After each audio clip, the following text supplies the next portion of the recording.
Hello students, good morning. बच्चों, आज अपन class में निलंबित कुंडली गैल्वेनोमीटर का जो रिमेनिंग पार्ट है उसको पढ़ेंगे। ठीक है, अपन ने गैल्वेनोमीटर की बनावट और कार्य करने के तरीके में पढ़ा था। तो उसमें अपन ने एक शब्द काम में लिया था कि चुंबकीय क्षेत्र को अपन हमेशा त्रिज्य रखते हैं। चुंबकीय क्षेत्र को इसमें क्या रखा जाता है? त्रिज्य रखा जाता है। अब उसका कारण क्या होता है वो चीज़ देखो। चुंबकीय क्षेत्र को त्रिज्य रखने के लिए ही कि मतलब क्या है कि आपके कुंडली के अभिलंब और चुंबकीय क्षेत्र में कितने का कोण बनना चाहिए? 90 डिग्री का। तो इसको रखने के लिए ही अपन है तो देखो कुंडली का अभिलंब सदैव चुंबकीय क्षेत्र के लंबवत रखने के लिए मतलब एंगल कितने का चाहिए? 90 का के लिए त्रिज्य चुंबकीय क्षेत्र को प्रयुक्त किया जाता है। अपन ने देखो उसमें साइन अल्फा में अल्फा इक्वल टू 90 यूज किया था। ठीक है, अब देखो त्रिज्य चुंबकीय क्षेत्र रहेगा कैसे? तो इसके लिए अपन क्या करते हैं कि जब गैल्वेनोमीटर दया धारामापी की बनावट करते हैं तो उस समय क्या अपन उत्तरी ध्रुव और दक्षिणी ध्रुव मतलब चुंबक के दो पोल अपन ध्रुव काम में लेते हैं तो उनका आकार है वो अवतल आकार का लिया जाता है। कैसे आकार का लिया जाता है? अवतल आकार, या उसको गुड़नाल टाइप का भी कह सकते हो कि घोड़े की नाल होती है उस डिजाइन का, या अवतल आकार का अपन प्रयुक्त करते हैं। जिससे क्या रहता है कि चुंबकीय क्षेत्र हमेशा त्रिज्य बना हुआ रहता है। ठीक है, इसके अलावा अपन ने एक चीज और पढ़ी थी कि भाई कुंडली के भीतर नरम लोह क्रोड भरा होता है। आपने देखो नरम लोह क्रोड, तो नरम लोह क्रोड बढ़ने के कारण आपको ये पता होना चाहिए कि किसी चुंबकीय क्षेत्र है वहाँ के अंदर अगर अपन ने नरम लोहा या सॉफ्ट आयरन जिसको अपन बोलते हैं अगर अपन रख देंगे तो वो चुंबकीय क्षेत्र की प्रबलता में वृद्धि करता है। किस में करता है? प्रबलता में। तो इस स्थिति में क्या होता है कि जैसे ही अपन वो लोह क्रोड उसमें रखते हैं तो चुंबकीय क्षेत्र क्या हो जाता है? प्रबल हो जाता है। पहली बात तो। दूसरी बात क्या है कि जब उसकी चुंबकीय क्षेत्र की प्रबलता बढ़ जाती है तो धारामापी की सुग्राहिता भी बढ़ जाती है। तो आपका नरम जो लोहा है उसके दो काम हो गए। क्या? एक तो डायरेक्टली काम हो गया कि वो मैग्नेटिक फील्ड को इंक्रीज करेगा, और सेकेंडरी वर्क हो गया उसका कि उससे धारामापी की सुग्राहिता भी बढ़ जाएगी। ठीक है, और त्रिज्य चुंबकीय क्षेत्र रहने का फायदा क्या होता है कि ये कुंडली चाहे किसी भी अवस्था में रहे, भाई कुंडली घूर्णन करेगी तो कोई भी कंडीशन रहे, चुंबकीय बल रेखाएं सदैव कुंडली के तल के समांतर बनी रहती हैं, और कुंडली के तल पर जो खींचा गया अभिलंब और आपका चुंबकीय क्षेत्र रेखाओं के बीच में कोण है वो क्या बना रहता है? 90 बना रहता है। इन सब के कारण, इन सब के लिए ही चुंबकीय क्षेत्र को अपन इसमें रेडियल रखते हैं। तो मुख्य बात क्या हुई? रेडियल चुंबकीय क्षेत्र के अंदर आपके नॉर्थ पोल और साउथ पोल है, उनका आकार कैसे होगा? अवतल आकार का या गुड़नाल आकार का। सेकेंडरी त्रिज्य चुंबकीय क्षेत्र के कारण क्या होता है कि कुंडली के तल पर खींचे गए अभिलंब और चुंबकीय क्षेत्र में कोण कितना बना रहता है? 90 डिग्री। थर्ड कि अपने का सॉफ्ट आयरन यूज किया, तो सॉफ्ट आयरन है नरम लोहा जो क्रोड आप यूज कर रहे हो कोयल में, उसका उपयोग क्या होता है? चुंबकीय क्षेत्र की प्रबलता बढ़ाने में, और चुंबकीय क्षेत्र की प्रबलता बढ़ जाती है तो उसका फायदा क्या मिलता है आपको? उससे धारामापी की सुग्राहिता बढ़ जाती है। ठीक है, और त्रिज्य चुंबकीय क्षेत्र के कारण ही कुंडली चाहे किसी भी अवस्था में रहे, बल रेखाएं हमेशा कुंडली के समांतर रहती है। ठीक है, तो इस कारण अपन त्रिज्य चुंबकीय क्षेत्र रखते हैं। वहां तो अपन ने डायरेक्टली यूज कर दिया था भाई पॉइंट की चुंबकीय क्षेत्र हमेशा त्रिज्य रहता है, तो वहां पर तो मैंने अल्फा की वैल्यू 90 लगी, लेकिन उसका एक्सप्लेनेशन, उसका रीजन है वो अपन ने यहाँ पर डिस्कस किया। ठीक है, अब नेक्स्ट पॉइंट अपन यहाँ पर करते हैं कि कार्य विधि, कि ये कार्य विधि कैसे काम कैसे करते हैं। तो कार्य विधि की बात करें अपन तो कार्य विधि 2 नंबर अपन पॉइंट कर लेते हैं, कार्य विधि। ठीक है, अब देखो अपन ने जब इसके के बारे में पढ़ा तो अपन ने एक बात पढ़ी थी कि जो आपका फॉस्फोरस ब्रोंज का जो तार है उसके ऊपर एक समतल दर्पण काम में ले रहे थे अपन। क्या काम में ले रहे थे? समतल दर्पण। तो समतल दर्पण जो काम में ले रहे थे तो वो मैंने कहा था कि उसके कारण क्या करते हैं अपन मापन में यूज आता है। तो उस विधि का क्या नाम था कि उसके लिए अपन लैंप स्केल युक्त से किया जाता है, उसका लैंप स्केल होती है। तो अपन कह सकते हैं निलंबित निलंबित कुंडली धारामापी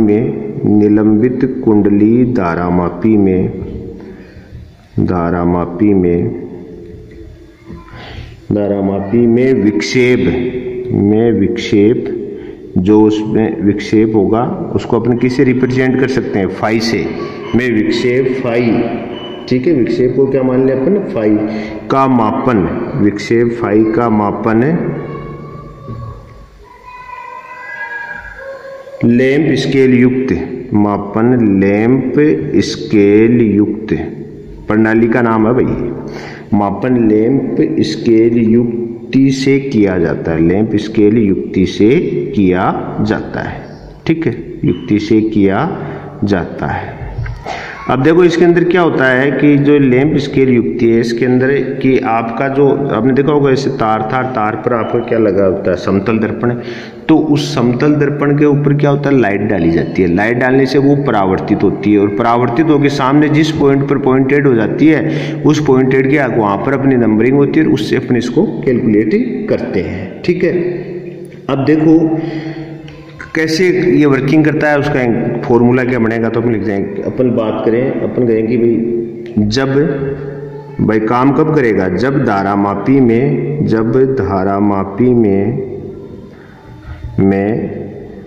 धारा आई प्रवाहित की जाती है, जब धारामापी में धारा आई प्रवाहित की जाती है, अपन करंट फ्लो करते हैं, प्रवाहित की जाती है, तो क्या होता है उसका रिजल्ट, जब धारा आई प्रवाहित की जाती है तो तार पर लगे समतल दर्पण, लगे समतल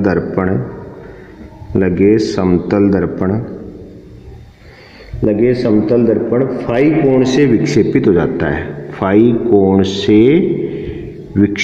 जाता है, विक्षेपित हो जाता है। भाई बल आघूर्ण होगा तो विक्षेपित तो होगा ही, बल आघूर्ण पैदा होता है तो विक्षेपित हो जाता है, फाई कोण से डिफ्लेक्शन इसमें पैदा हो जाता है, ठीक है।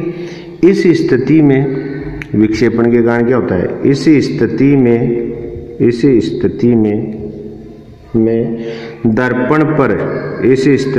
दर्पण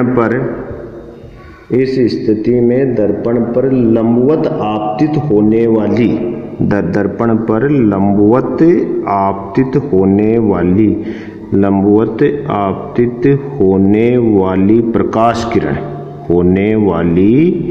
प्रकाश किरण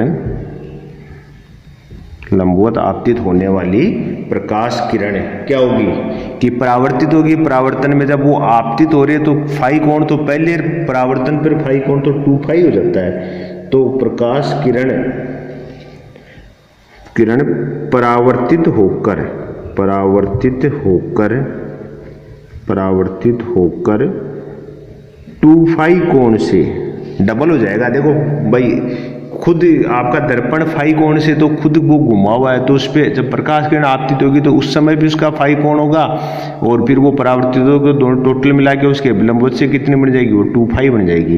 तो 2 फाई कोण से परावर्तित हो जाती है या घूम जाती है, परावर्तित 2 फाई कोण से घूम जाती है, ठीक है, घूम जाती है, ठीक। अब रिजल्ट क्या आएगा, अब उसका क्या हुआ, घूम जाती है। अब इस प्रक्रिया में अपन जब प्रकाश बिंदु को और उसका वो मापन करते हैं तो वो कैसे होगा, देखो हम कहते हैं इस प्रक्रिया में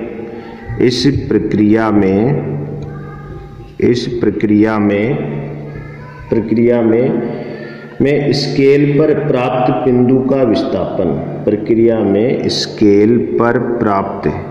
स्केल पर प्राप्त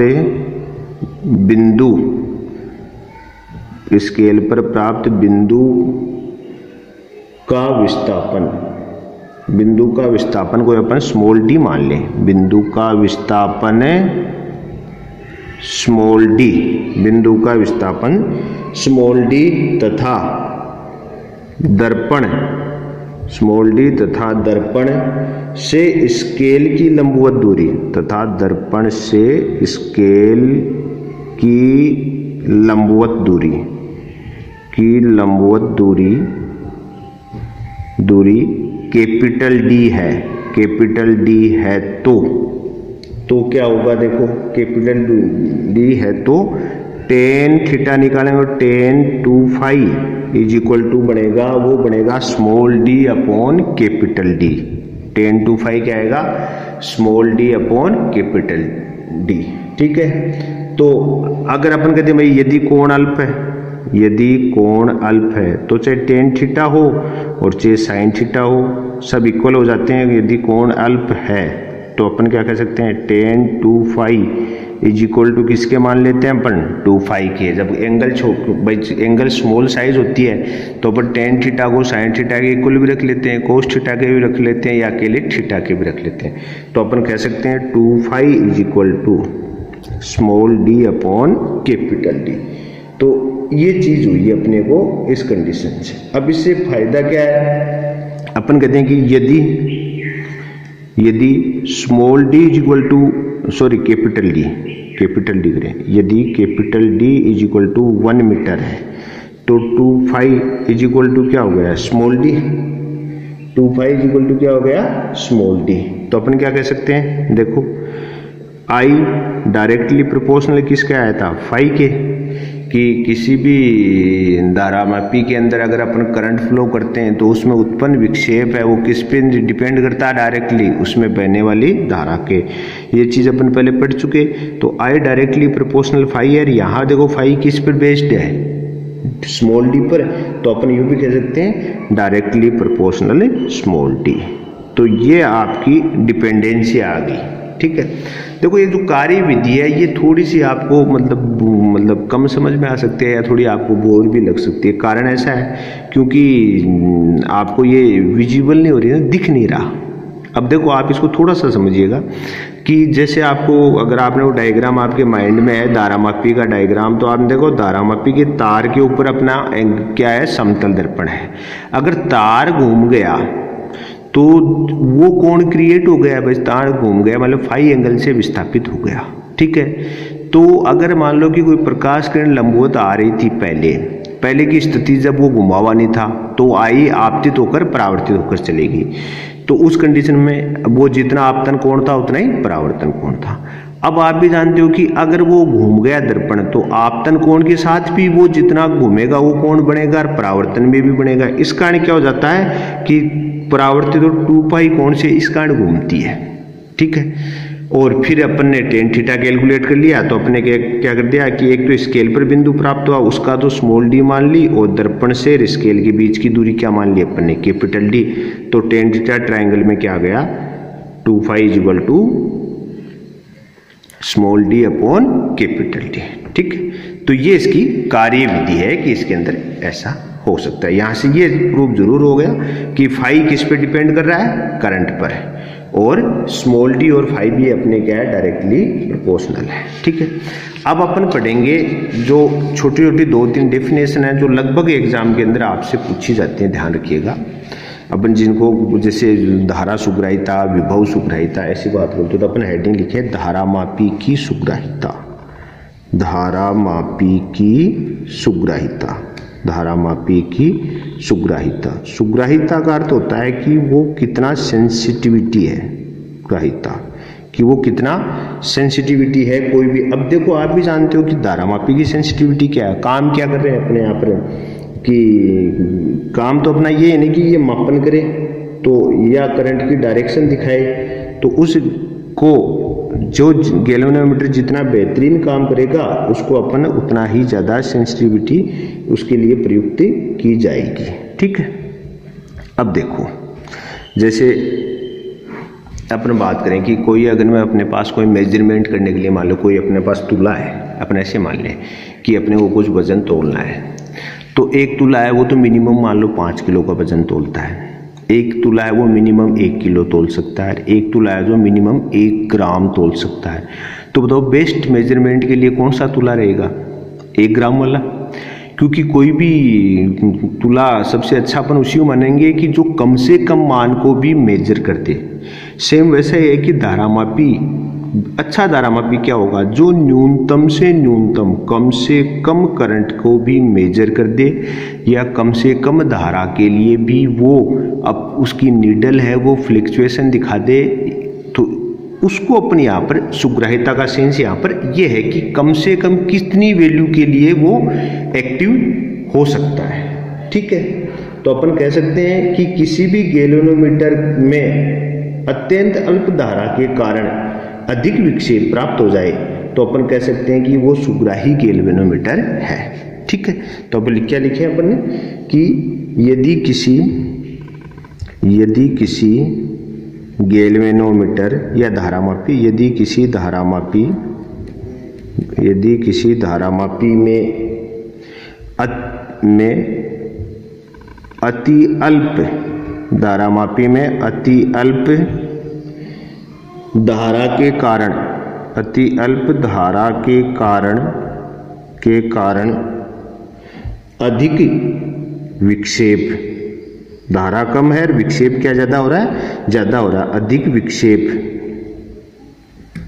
अधिक विक्षेप उत्पन्न हो जाए, प्राप्त हो जाता है, अधिक विक्षेप प्राप्त हो जाता है, तो वह धारामापी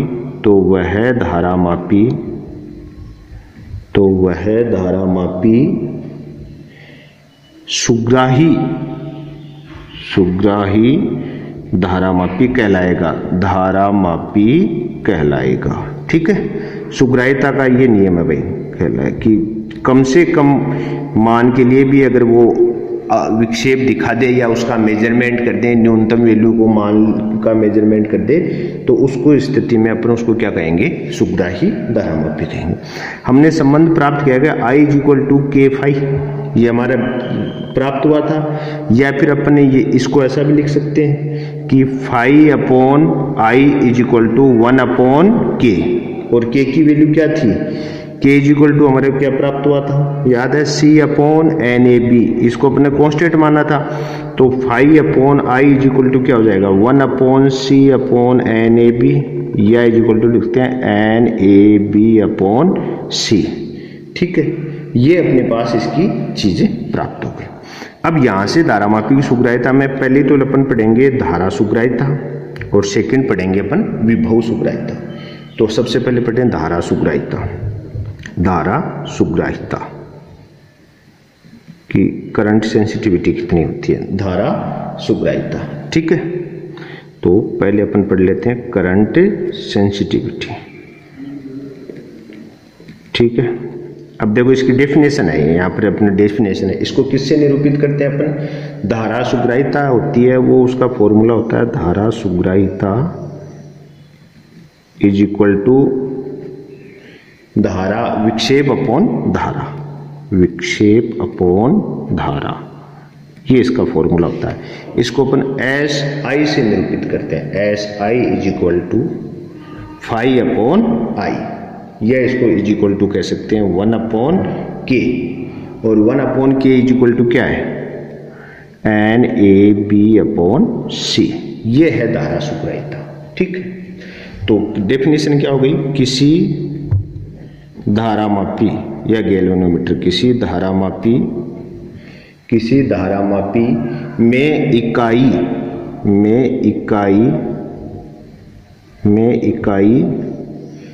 धारा के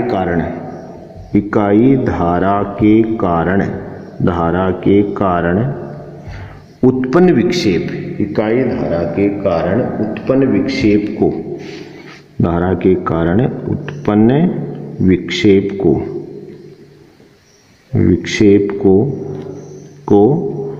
धारा सुग्राह्यता कहते हैं। विक्षेप को गैल्वेनोमीटर की या धारामापी की गैल्वेनोमीटर की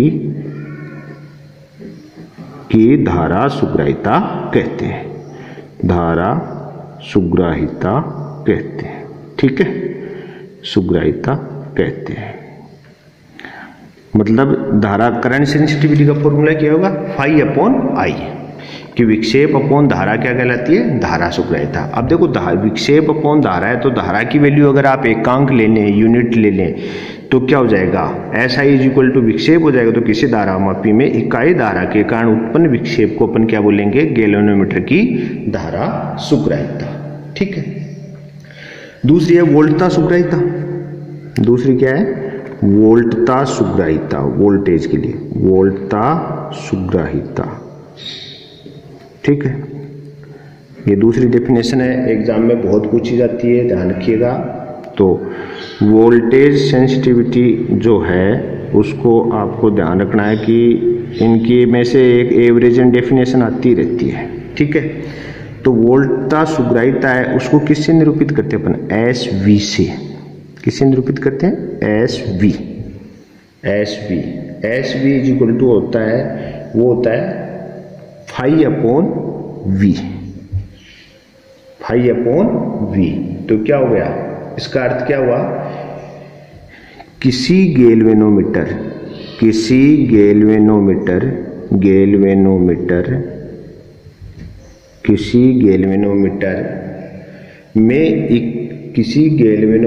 में इकाई विभवांतर के कारण,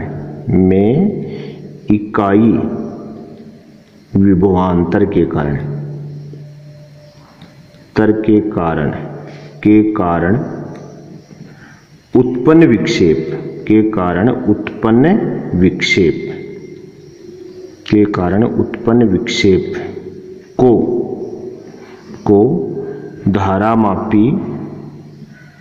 धारामापी की वोल्टता सुग्राह्यता कहते हैं, सुग्राह्यता कहते हैं। ठीक है, वो था फाई अपॉन आई, ये है फाई अपॉन वी, ये हो गया फाई अपॉन वी। ठीक है, अब देखो इसको और चेंज करना चाहो तो और भी कर सकते हो। अपन कहते हैं कि यदि धारामापी का प्रतिरोध, यदि धारामापी की कुंडली का प्रतिरोध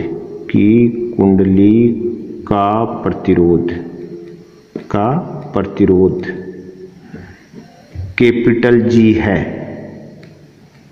तथा आई धारा प्रवाहित हो रही है,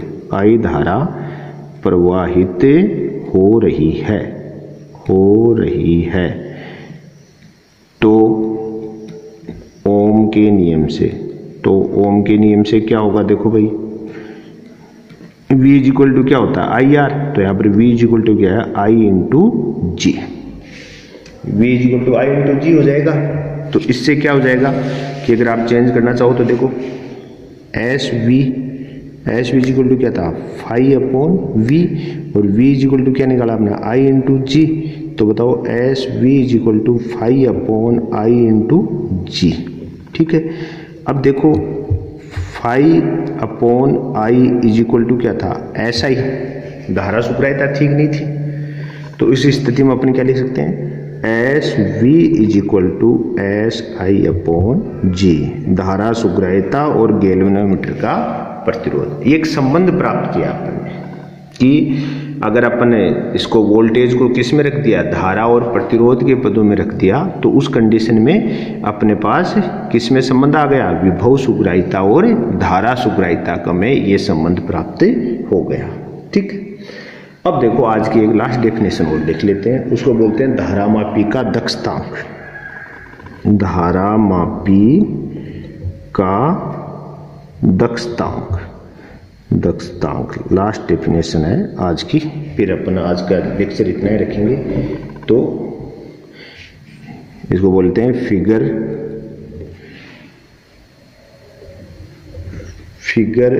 ऑफ मेरिट ऑफ गैल्वेनोमीटर। ठीक है, धारामापी का दक्षतांक, figure of merit of galvanometer. ठीक है, इसको किससे डिपेंड करते हैं, एक्स से। ठीक है, तो गैल्वेनोमीटर में इकाई विक्षेप, देखो डेफिनेशन देख लो पहले अपन, गैल्वेनोमीटर में गैल्वेनोमीटर में इकाई विक्षेप गैल्वेनोमीटर में इकाई विक्षेप उत्पन्न करने के लिए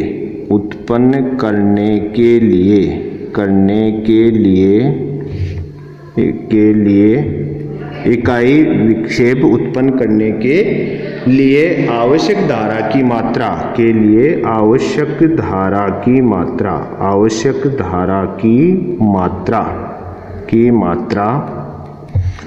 गैल्वेनोमीटर में इकाई विक्षेप उत्पन्न करने के लिए आवश्यक धारा की मात्रा गैल्वेनोमीटर का दक्षतांक कहलाता है। मात्रा गैल्वेनोमीटर का दक्षतांक कहलाता है। ठीक है, कहलाता है। तो x इज इक्वल टू क्या होता है, देखो रियल में हकीकत में क्या है, उसको यूं भी कह सकते हैं, यह सुग्राहिता का व्युत्क्रम होता है। यह सुग्राहिता का व्युत्क्रम होता है। ठीक है, इनवर्स होता है भैया सुग्राहिता का, सेंसिटिविटी का। तो x इज इक्वल टू होता है 1/SI, या यूं कह सकते हैं I/φ। वो तो φ/I था, ये हो जाता है I/φ, इसका उल्टा हो जाता है। ठीक है, या फिर यूं भी कह सकते हैं x is equal to k, और k की वैल्यू क्या थी, C/NAB। ये आपकी दक्षतांक।